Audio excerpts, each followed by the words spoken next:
In this video, you'll learn how to top up your crypto wallet and buy a node using MetaMask wallet as an example. It's simple. Let's figure it out step by step. Step 1. Top up your crypto wallet. You can do it in different ways, through cryptocurrency exchanges or P2P. If you want to learn more about the top-up methods, follow the link in the description.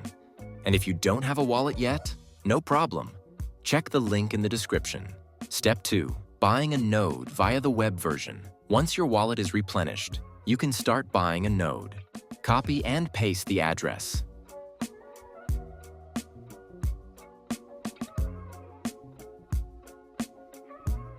Send the required amount of funds in the chosen chain.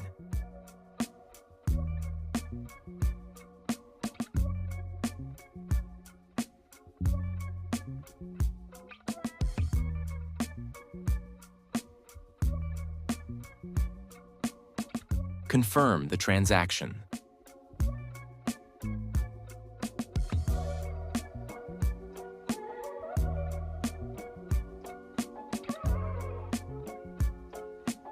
Click I paid and wait for the status update.